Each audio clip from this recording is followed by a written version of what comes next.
Hey, Igor, thanks a lot that you joined our podcast. Today we will be talking about healthcare tech. I think it's a really important podcast because we're entering the revolution in healthcare tech, and it will touch every person. So yeah, Igor is here.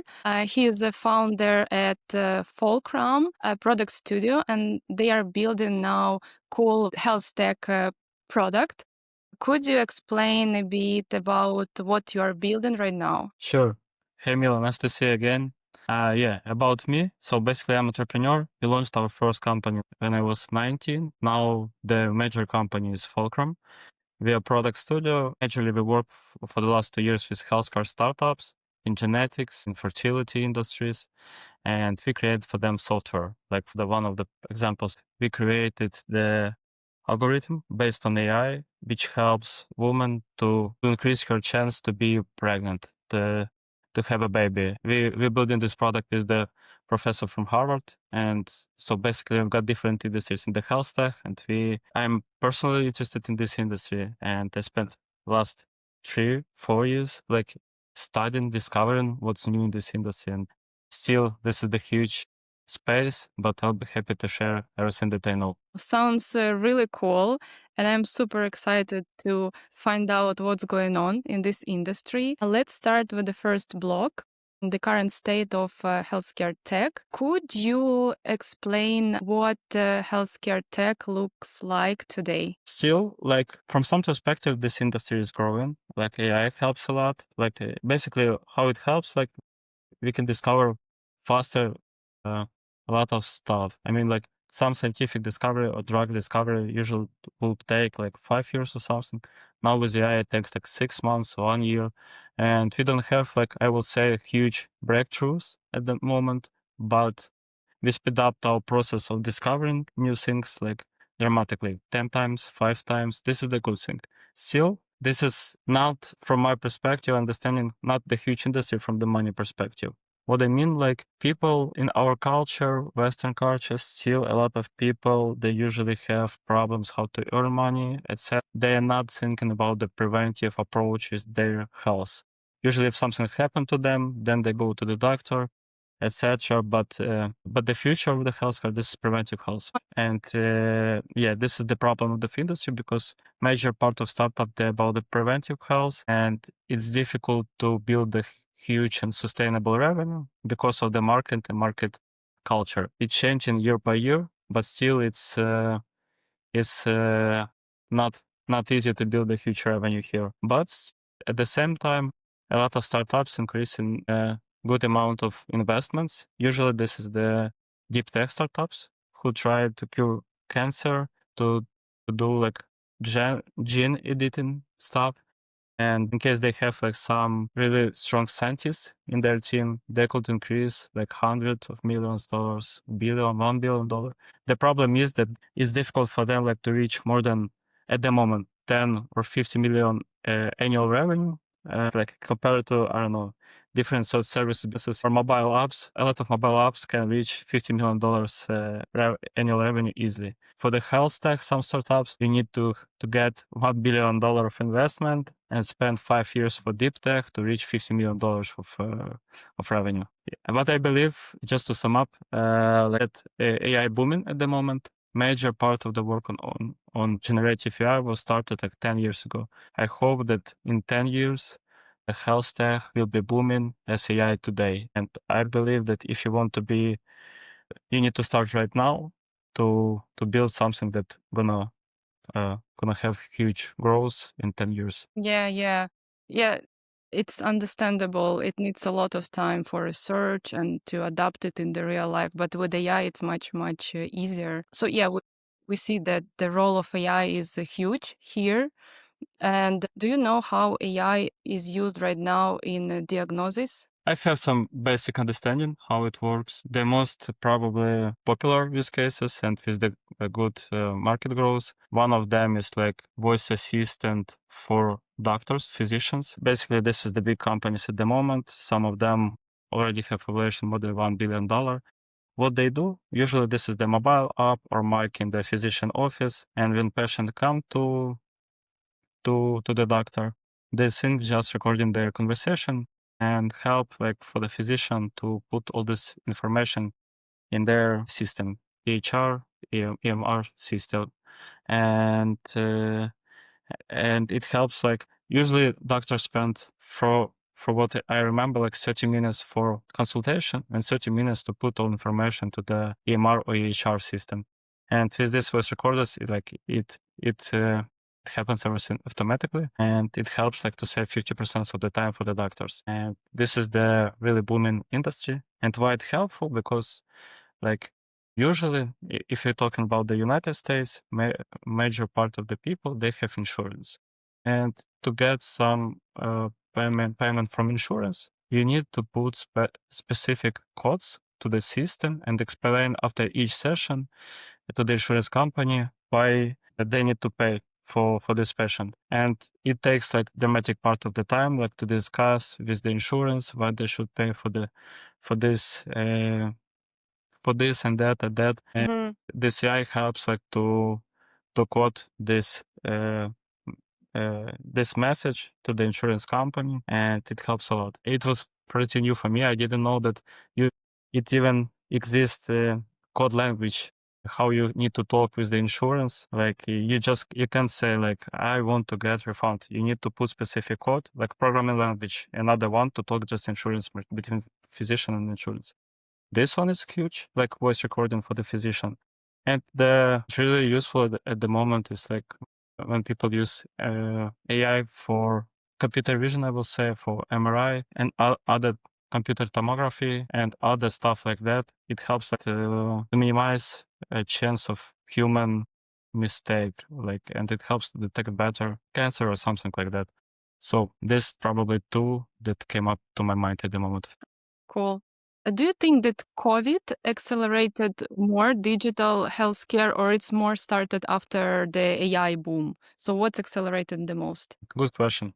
Probably COVID from some perspective accelerated more just because like, a lot of people been dying, like and all world was closed, and yeah, it accelerated a lot. And AI just supported to keep this acceleration with the fast. Yeah. Well, the next block is about opportunities. So, top 3 most promising technologies for the next decade. So the first one, I want to believe that it will be useful for the next decade. Maybe it will take more time, but gene editing, that's what I'm focused on at the moment. Like we do gene testing, like now, yeah. So basically about the gene editing, the first technology, what it can allow us, we can help people to resolve many illnesses, like monogene illnesses. Like there are like 10,000 types of monogene illnesses, and we can solve with gene editing. Like there is the technology CRISPR. Yeah, gene therapy, the first one. The second one is AI for scientists, I would say. Third one, probably AI for preventive medicine, longevity industry, etc. And I could explain in more detail about each of them. So the first one, gene editing, there are a lot of gene based illnesses, like 10,000, maybe more. Gene editing could help us like to resolve these illnesses, like for many people. So basically, we can decrease the amount of people who got these issues. And secondly, it will help like to increase the birth of healthy child, because like before, usually we can use this at fertility at the moment. The companies usually check the gene of the man and woman before they want to have the child, and they're reviewing their gene. If there is the big chance that the children gonna have Alzheimer's disease or a cancer, they can review it before the couple will do the baby, and they can help to edit the gene from some perspective to decrease the chance that the kid gonna have some of these diseases. So it will help in that way. AI for scientists. So basically, 5 years or like ago, or even a few years ago, like we spent around 5 years to have a new drug, like pharmaceutical company. Now it usually takes for them like to find a new drug, like to do all researches for 1 year with AI. Like, and AI industry for scientists. It's booming. It helps like to do super fast research of the new things in the pharmaceutical industry or other industries. So it will help in that way. And the third one, AI for longevity. The challenge is that 90% of stuff that you could do for your longevity, like to live more than 100 years, it's like the basic ones. You basically just need to sleep, eat well, do sport, and that's it. But now, like 10 or 20% with the AI, with the people who invest that money, we have some pills, we have some supplements which help, like even some gene therapies, I would say, that helps you to live longer. It still doesn't have huge effect, like it helps for 10 or 20%, but with the AI, I believe that in 10 years, 10 times more people will be able to live 100 plus years because of AI and the preventive industry. Wow. So basically, this is the major two trends. Yeah, I believe that we have the huge chance that we will live with you like more than 100 years. In case we will do the basic one as well, like good sleep, etc. Yeah, it's my goal. I want to live more than 100 years. You have a pretty good chance to the right timing for the for living at the Yeah. moment. Let's see. You said previously that, actually it's a big problem right now that people who want to go to doctor, they need to spend a lot of time to stay in the queue. And for doctor, it also take a lot of time to make scripts, etc. What do you think, how far we are from the virtual hospitals and remote patient monitoring? Is it like nearest future? Can we call to the doctor anytime and like to get treatment immediately? Actually, this is the good point. I believe that's what will be changed during this decade dramatically. I think in 10 years, the physical hospital and clinic, more people will visit them, but the percentage of the people who will do that remotely, it will increase dramatically. Now, what happened in this year and the previous year, me personally and a lot of people start to using ChatGPT and other generative AI just to talk with them like with the doctor. And that's what Yeah. I did. I just usually put my gene test, my blood work, and etc. And I'm just discussing with AI what should I do, what the better strategies for me, why I can feel bad. Plus the huge trend and other RPM devices, remote patient monitor device, Apple Watch, Oura Ring, Whoop, and Yeah. they create some gamification for the people. And usually a lot of friends in my network, they show me, oh, I got 87% of the rest. My Whoop said, like, I have to sleep better. I want to achieve like 95%. And the same they have like with the physical activity. One of my friends did during the one day, like 30 kilometers of bicycling, 10 kilometers of run. Like it's a lot of miles as well. And some other activities. And because he wanted to achieve the maximum score in Whoop. And this gamification helps a lot. So I believe you mentioned really good trend, like this RPM remote patient monitoring system plus AI, like ChatGPT, will help a lot for people to resolve the issues without a doctor. Yeah, I see right now that AI, like ChatGPT, they help a lot with the therapy already. And yeah, as you said, Yes. to check your results and to advise you which pills to take, or maybe if you need to sleep more or drink water more. Right now, I also saw that you can send picture to ChatGPT and it can tell you your lips are too dry. You need to drink more water, etc. So it's like small things, but it's already here. Yeah. They even can suggest for you some cosmetic stuff like for the skin, for the face. And even I had some discussion with my mental therapist and she usually recording our meetings. And I just upload these meetings to ChatGPT and it's built my like Profile. yes.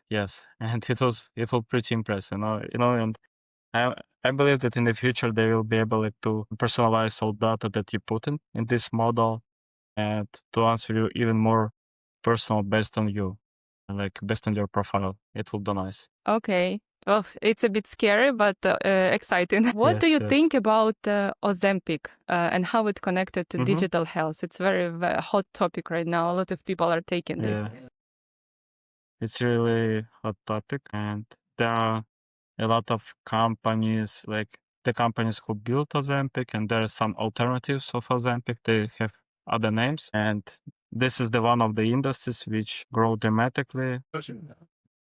And this company already have a valuation more than $1 billion. Basically, I had a discussion with my friend who is the professor in the university, like who worked in the genetic, and he told me that this is the majorly this is the good thing because the obesity, this is the one of the hugest risks of cardiovascular diseases and cardiovascular disease. As far as I remember, this is the probably top one reason why people die earlier. Like, and Ozempic helps people to lose the weight. As a result, they don't have the obesity, and as the result, they don't have cardiovascular diseases. So it really helps. There are some issues. I don't remember it. Like basically, what is the issue? In case you stop using the Ozempic, you want to eat a lot again, and you can even faster gain the weight, but still the impact was huge, positive impact from the Ozempic. So, and I believe the companies like Lilly, pharmaceutical company, and other companies who are working unstoppably on the new versions of Ozempic, they will resolve this issue as well. But I'm really happy that some things like Ozempic exist. It helps a lot for the people. And the funny thing that one of the people, entrepreneurs, create mobile apps which helps you. The apps do on the one thing. It helps you to track your Ozempic shots. And they got 1 million ARR, annual recurring revenue, like in a few weeks. So this is pretty impressive because of the huge trend of with the Ozempic. Okay.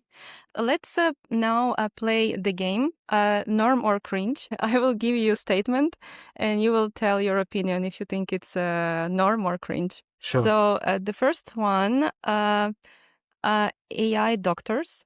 Algorithm give you a diagnosis without even speaking to human doctor. Actually, it's similar to what we discussed, that you send to ChatGPT your results and it gives you some treatment.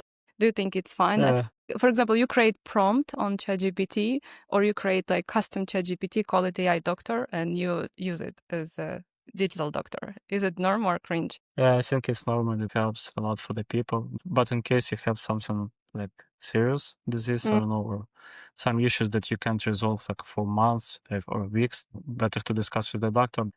As practice show, 80% of cases can be covered by AI. Yeah, I also think it's a norm, but yeah, you have to be very careful with this. TikTok health influencers. So it's like health influencers who are creating a video, like 30 seconds videos usually, and giving medical advices. Is it normal or not? Not sure. Overall, I think it's normal. I don't think about the medical advices, but about the wellness advices, it's really good because I have a few influencers that I follow, and it helps me a lot. You know, like when you're breaking some of your habits with the sleep or with the food, and these influencers just came up in your social media, and you see them, and you got some inspiration at the moment. Okay, I can try one more time to have better sleep, etc. And it helps a lot to have in your environment, physical or virtual, online, people who helps you to build the right habits. So, but about medical advices, it's difficult to say. But wellness advice is 100%. Okay. It just, yeah.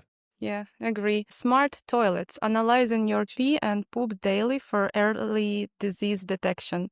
It's basically you don't need to go every, I don't know, half of year to check your blood. You just have this smart toilet that can give you results every day. Is it norm or cringe? It would be nice to have it. I heard about the one startup a few years ago. I don't know whether they have they like the technology works. I'm not sure about that. And plus it will not work for it maybe it can show some basics, but definitely like we need laboratory to test it better. But it's normal. It would help a lot. Yeah. DNA-based insurance pricing, your premium goes up if your genes say you are high risk. What do you think about this? Norm or cringe? Probably cringe about genes. I like the idea, and there are some companies which like creates insurance in case you have the good lifestyle, wealthy lifestyle. I mean, like you follow good habits, etc. They decrease price for insurance. It sounds okay, like kind of motivation for the people. But gene based, we can't choose our gene, and the people from the birth will have the higher price, and it's kind of label that you would not want to have during your life. But I hope like in 10 or 20 years, we're going to have really good gene editing therapy, and we could help these people to decrease the price for insurance for them. Yeah, so basically it's only good for insurance industry because they can regulate prices, but Yeah. not for the people. Yeah. Okay, robotic nurses. A machine checks your virals, delivers meds, and even talk to you. Yeah, I think it's good because nurses is super stressful work. I've been studying in Harvard Medical School, and we've been discussing a lot about the operations of hospitals. And I was impressed with like how many nurses have to do and how many hours they work. And one of the biggest problems of hospitals is like to hire people, because not many are ready to work like that. They don't have really huge wage. And robotic nurses would help like to decrease the manual work for the people. And these nurses, a lot of them, they want to help people a lot, and they just can focus all their energy on the more creative and not less impactful ways to help the people. So I really like this trend. Yeah. Digital twins, creating a virtual copy of your body to simulate how treatments would work before applying them. Of course, it's not for everyone, just for the people who need this really difficult treatments. What do you think? Oh, I like that. It's norm. And many of the deep tech companies working with that, and they have really good investments to do that right, especially with the cancer. Smart pills, medication that sends a signal to your doctor once you are swallowed it. It's like more about control. It's definitely the creative way of using the pills. It definitely sounds useful. Maybe it can be sent to your AI as well, which helps like to track everything, to motivate you, to follow up you with these ideas. So yeah, I really like this idea. But even the better one, like what the people working on at the moment in pharma companies, they're creating personalized pills, especially for you, based on your gene, just to make sure that pharma genomics, this the name of this science. And yeah, the goal is to create the pills especially for you to have more value on your body. Yeah, I agree. Seeing your doctor in VR instead of a clinic. Norm, right? Yeah, it's Absolutely, we it discussed kills it. logistics and Yeah. Another thing, longevity startup, billionaires investing in tech that aims to make humans to live 150 years. Norm, as we discussed before.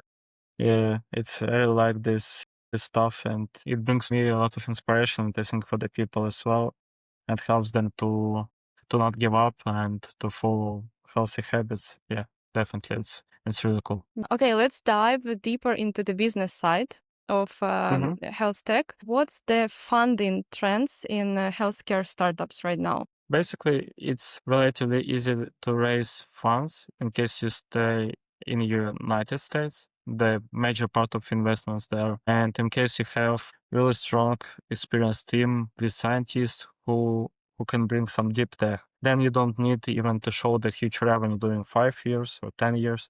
For example, one of the people that inspired me, his name is George Church, and this is the scientist who worked with a lot with DNA, preventive medicine, and he founded like 3 or 5 companies, and all of them raised usually like $100+ million.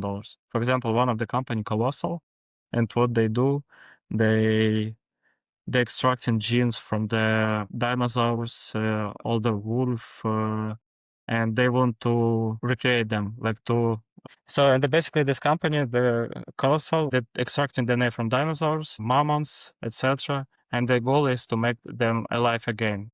And yes, and they already did it the first time successfully with older wolf. Like, and you can see on the YouTube how they did it, and now they're like alive older wolves that like living in some zoo, and they basically that is like I don't know 1,000 maybe 2,000 years ago, and they extracted their DNA and they gave them a birth again. And this is pretty impressive. And the next goal for them mammoths and then dinosaurs. And this is the one of the cool examples what gene editing and the health tech industry could do. And yes, so basically startups like that with the deep tech technology, with the ideas like that, usually easily raising 100 million plus. I just suggest to follow podcasts and some interviews of George Church, and he Okay. explains a lot about this future with DNA editing, etc. What about insurance industry? How they're going to benefit from all tech things that are happening right now? They will get access to the health data. They will create a different kind of, well, basically the data that they will have will be very beneficial for them. How do you see their role in the revolution? Yeah. Uh, First of all, I want to say that I'm not really experienced in this industry, so my vision can be biased. But in my opinion, at least they will have less operational cost because, like, the logic is simple. Like, less people getting sick. As the result, they need to pay less to hospitals and doctors. Yeah, that's how it can help them, and they probably can invest more money in R&D and the preventive medicine. I Yeah. hope so. And as about hardware, if there is no expensive hardware, it means the adoption will go faster, right? That these companies, they are pretty popular right now, like Aura, the bracelets, other things. But for them, it took so many years to become popular. I remember I found out about Aura in 2019, 6 years ago, that they already started to promote themselves, but only right now people started to wear it. So for them, it took years to become popular. Oh, I didn't know that. I saw they fresh like a few years ago this company was founded, but this is interesting fact for me. Yeah. Yeah, and another interesting fact that 6 years ago, this ring costed 300, and right now it's around 500. So they also increased the price. Usually it's opposite. When Yeah. something become popular, they decrease the price. But in their case, looks like they are struggling with the revenue. So what's your advices for the startup breaking into health care tech? Should they create something with the hardware or just follow the trends to adopt faster, just to create AI apps, maybe? Yeah. Depends on the goals. I would probably divide two major goals, like to build a profitable from the get-go and revenue stable business in the short term. Second one is like more mission driven, help to decrease amount of illnesses or like help humanity, etc. And because like some of the approaches like colossal company which trying to extract DNAs from dinosaurs, they don't have a huge revenue.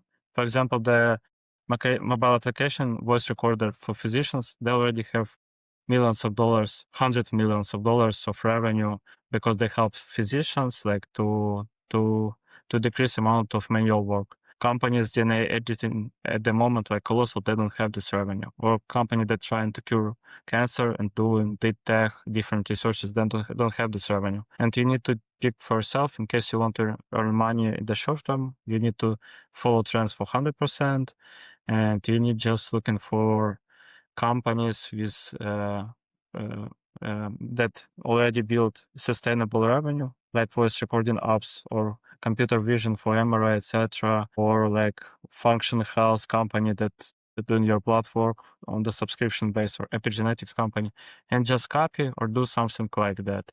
In case you're ready to play long term, maybe you need try to collect team of professors, scientists, and try to cure one of types of cancers. There are huge amount of cancers, and still this is the challenge, and you can work on that. Yeah, right. And speaking about the future vision, if we met in 10 years, in 2035, what will healthcare look like? How do you think?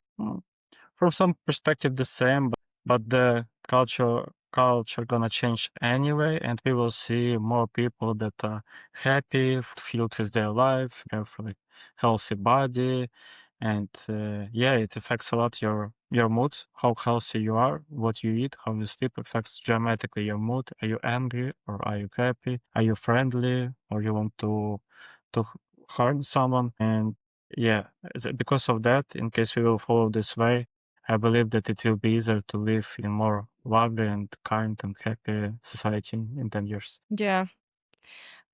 What's the one health tech development you hope to see in your lifetime? The most important one, because you named a lot of them. Yeah, probably the one I would love to see three of them. Development that help us like to live longer. or not die at all. The second one, something related to neural link, when you can control everything from your mind. It really motivates a lot. And the third one, gene editing, when you can make the perfect gene for everyone. Like because just some people like it to have the good gene and they can live 120 years. One of them can have really huge amount of muscles, another one can't. And I hope that during my life we can discover how the gene works and we can edit for everyone to maximize the opportunity. For example, some of animals can live 500 years, and we have like from 80%, our gene is the same. We can discover what helps for them to live 500 years, and we can try to change our gene. Some of animals do not have cancer at all. We can find out why they do not have a cancer. We can edit our gene, and it will help a lot. So this trip. Yeah, yeah.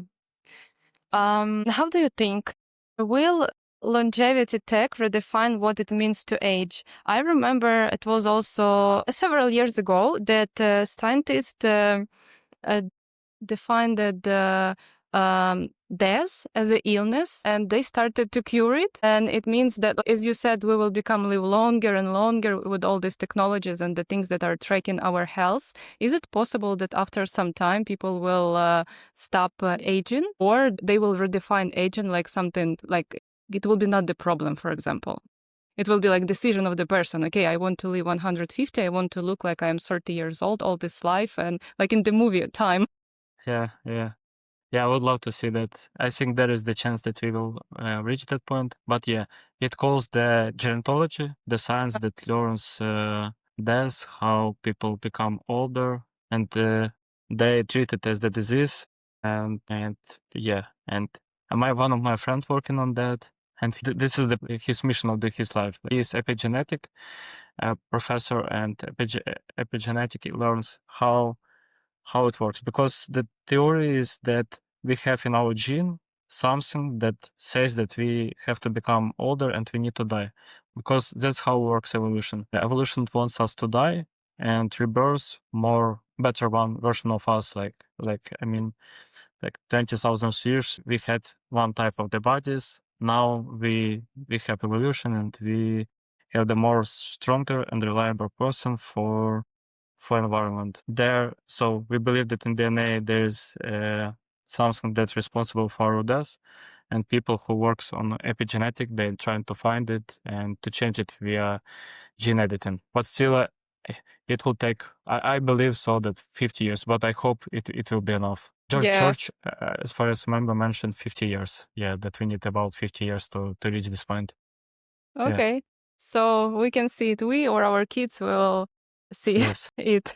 Cool. I hope we will see. Yeah, if we stay alive until 100 years. Ihor, thank you so much. It was really insightful conversation. I'm super happy that you joined and shared your experience, your vision about health care. We find out a lot about different trends and what will our future look like in the nearest time. Thank you so much. Yeah, thank you. It was a pleasure to talk to you. Thanks. Watch and subscribe, leave review, share with your friends this video because it's a really cool and insightful information.